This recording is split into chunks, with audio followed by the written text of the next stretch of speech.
They call it Bigfoot Ridge because of the shape of the hill, long and rounded, rising above the forest like a huge buried body.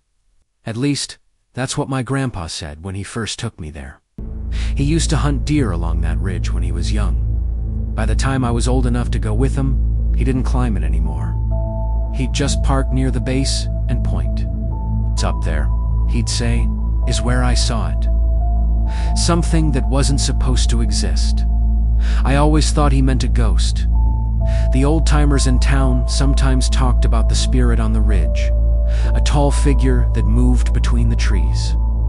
It wasn't until years later, after he passed away, that I started hiking there alone. I was in my 20s, dealing with way too much stress and not enough sleep. The woods were the only place that still felt quiet. The first time I climbed Bigfoot Ridge, it was early fall. The leaves were just turning, painting the hill in shades of gold and red. The trail was barely there, more of a faint game path winding between rocks and roots. About halfway up, the air changed. It went completely still, heavy. The sounds of birds and insects just dropped off, leaving only the sound of my own breathing. I told myself it was just the elevation. Near the top, I found an old hunting blind, made of rotting boards and branches, half collapsed against a tree.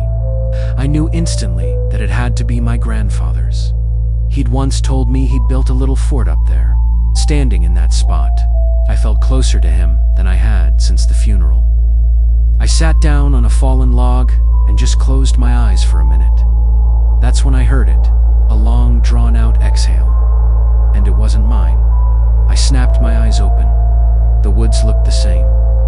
But I had that prickling feeling between my shoulder blades. The sense that someone was standing right behind me. I turned around, slowly. Nothing. Just trees, rocks, and a patch of open ground. Then, at the edge of that open patch, I saw movement. Something tall crossed between two trees. Just one step, then gone. It wasn't solid, exactly. More like a shadow that had depth. It moved upright, shoulders rounded forward, head slightly lowered. A person, I thought at first. Maybe another hunter. "Hello?" I called out. No answer. I stayed there for a while, just watching. Just when I was about to convince myself I'd imagined it, I heard a crack directly below the ridge, like a large branch breaking under serious weight. Carefully, I walked to the edge and looked down. Far below, in a narrow ravine filled with ferns and fallen logs, something dark was moving uphill. It was too far to see details clearly, but I could tell by the way it moved that it was big.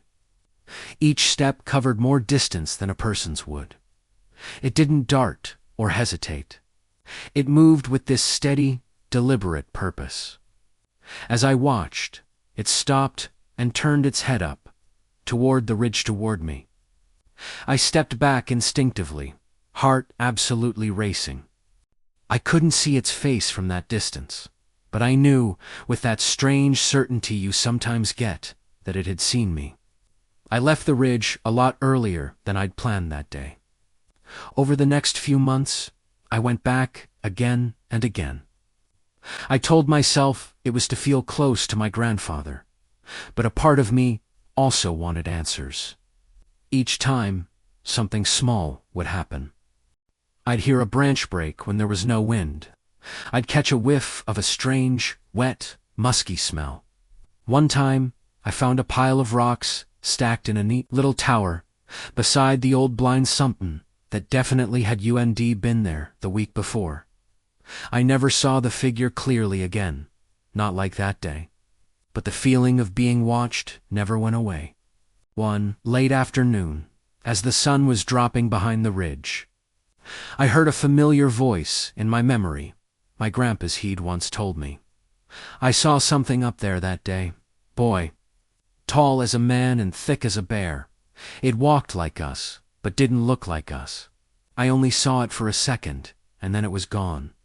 After that, I never hunted alone. Back then, I thought he was just embellishing. Up on that ridge, with the shadows stretching long and the woods going quiet, I finally understood. He might have been more honest than I realized. Locals say the ridge is haunted, that people see a tall, dark ghost walking along the top at dusk. Some swear it's the spirit of a hunter who died there. Others say it's the guardian of the forest. I don't think it's a ghost in the way people mean. I think it as something that has been using that ridge as a lookout long before any of us were here. Something that knows every path, every deer trail, every single blind spot. The last time I went up there, I stood by the old blind and said out loud, "I know you're there. I'm just visiting. I won't stay long." I don't know why I said it. It just felt respectful. As I turned to leave, I heard one deep, distant knock echo from somewhere down the hill. Not a gunshot, not thunder. Just a single, heavy impact, like a rock hitting a tree, a warning. Or maybe an acknowledgement. Either way, I haven't been back to Bigfoot Ridge at dusk since then.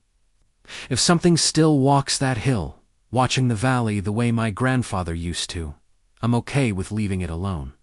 Because some ghosts in the woods aren't dead at all. They're just very, very good at not being seen. Thanks for listening. If you've had an experience like this, I'd love to hear about it in the comments. Don't forget to like and subscribe for more stories. People always think of the big national parks out west when they talk about wilderness. But right here in Ohio, there are deep, tangled pockets of forest, where the trees grow so close they block out half the sky. My uncle owns a small patch of land near the edge of one of these forgotten woods. He deer hunts there every season, usually alone. 2 years ago, he invited me to help clear some fallen trees after a storm. I figured it'd be a normal weekend of chainsaws, mud, and bad coffee. It wasn't. We reached his land just before sunset, and the woods were silent, too silent. No birds, no squirrels, not even the buzzing of insects. My uncle noticed it first. "Storm must have scared everything off," he muttered, but he looked uneasy. We hiked in about half a mile, dragging our gear. The forest floor was covered in storm debris, but one section looked wrong. Trees were snapped, not fallen. Snapped high up, 8 or 9 feet off the ground. Clean breaks, like something huge had just twisted them in half. They weren't charred from lightning or shattered from the wind. My uncle stared at them, saying nothing. We set up a small camp anyway. As the sky went completely dark, that strange silence held on. Around 10 p.m., we heard the first sound. A deep whoop, rising and falling, far off but loud enough to vibrate in my chest. I froze. My uncle's hand tightened on his coffee mug. "That ain't no coyote," he whispered. Another whoop echoed, closer this time. Then a third, much deeper, almost like a shout. But it came from behind us. There were at least 2 of them. "Get your light," my uncle said quietly. We scanned the trail line. The beams cut through the darkness, hitting nothing but thick trunks and black shadows. Then I saw it. 2 eyes reflecting the light about 30 yards away. They were highway too high for any known animal. Then they didn't blink. They just watched. I lowered my flashlight and saw a massive silhouette. Shoulders wider than a door frame, standing upright. It was just standing there, like it owned the forest. As my uncle slowly reached for his rifle, a loud crack echoed from our left. We spun around, lights shaking. A second tall shape moved between the trees, impossibly fast for its size. They were circling us. "Don't run," my uncle said, his voice firm. "Whatever you do, don't run." We backed toward the truck trail, step by slow step. We kept hearing low grunts, heavy footsteps, and those whoops echoing behind us. They weren't trying to hide. They wanted us to know they were there. At one point, something grabbed a tree right beside us and shook it like a toy. Bark rained down on us. I swear the ground trembled. We finally reached the clearing where the truck was parked. As we got to the doors, a massive shadow stretched across the trail behind us. It was just standing there, partly hidden, watching us. We jumped in the truck, slammed the doors, and locked them. My uncle fumbled with the keys. The moment the engine turned over, a loud smack hit the tailgate hard enough to dent the metal. The whole truck jolted forward. "Go!" I screamed. We tore down that trail, branches whipping the sides of the truck. In the side mirror, I saw something tall step back into the woods, melting into the darkness. We didn't speak until we hit the main road. My uncle pulled over, breathing hard. "You know what that was?" I whispered. He just stared ahead. "I know what folks claim to see out here," he said. "And I know that whatever's in those woods, it doesn't want people wandering too deep." The next morning, we went back with more people. The snapped trees were still there. The huge, bare, human-like footprints were still pressed into the mud, but all our gear, the chainsaw, the cooler, even the coffee thermos, gone, taken. It was like something let us leave, but it sent a clear message not to come back unprepared. To this day, my uncle won't go into those woods alone. And whenever people say Ohio doesn't have Bigfoot, we just look at each other. You hear jokes about that feeling of being watched in the woods, but there's a difference between paranoia and knowing, deep in your gut, that something has its eyes on you. I learned that the hard way.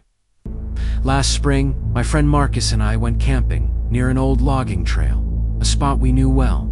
Everything was normal until the second night. We were sitting by the fire when Marcus suddenly frowned. "Do you see that?" he asked. I looked where he was pointing, about 50 yards away, just at the edge of the firelight. At first, I saw nothing. Then he said, "Right there, between those two trunks."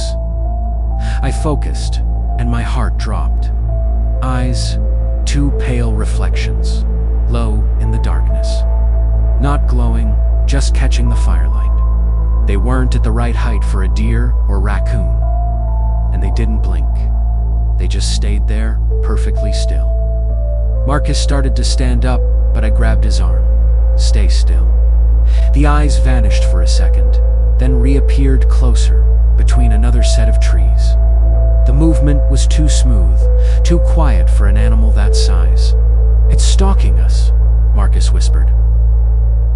The fire popped loudly, and whatever was in the dark let out a low, irritated huff, as if annoyed by the noise. That's when I said, "We're packing up." We started stuffing our gear away, but then we heard a heavy crack to our right. Not a twig. It was a log, snapped, clean. We froze. The entire forest went dead silent. Then, from behind a cluster of trees, a tall silhouette leaned out. We could just see the outline of a massive shoulder and a sloping head. I couldn't make out a face, but I could feel it staring. My skin crawled. Marcus whispered, "Dude, that's huge." Another crack came from our left. There were two of them. We backed away, toward the trail, our flashlights shaking. Every 30 seconds, those eyes would appear in a new spot, always just out of clear sight, but close enough to remind us we weren't alone. At one point, something exhaled loudly right behind us. A wet, heavy breath that made my hair stand on end. Marcus spun around with his light, but it was gone, vanished, back into the brush. We fast-walked a half-mile back to our car, hearing the crunch of leaves behind us the whole way. When we finally locked the doors, Marcus pointed at the tree line. Just inside the darkness, a tall figure stood motionless. I could see its outline against the moonlight broad shoulders, long arms, slightly hunched. It didn't chase us. It just watched. When I turned the headlights on, it stepped back into the forest and disappeared. The next morning, we came back with friends. In the mud near our campsite were massive, bare, human-shaped footprints. They were deep, indicating something incredibly heavy. But the part that truly terrified me wasn't the prints. It was the trees. Several thin trunks where we first saw the eyes were bent inward. Like something had grabbed them and spread them apart, just to watch us, like it was opening a curtain. My dad said something I'll never forget. There are things in those woods that know you there, long before you know they watching. Most folks never notice. You boys just got unlucky. I don't camp there anymore. And sometimes, when I drive past that area at night, I feel that same cold sensation on my neck. Like something remembers me.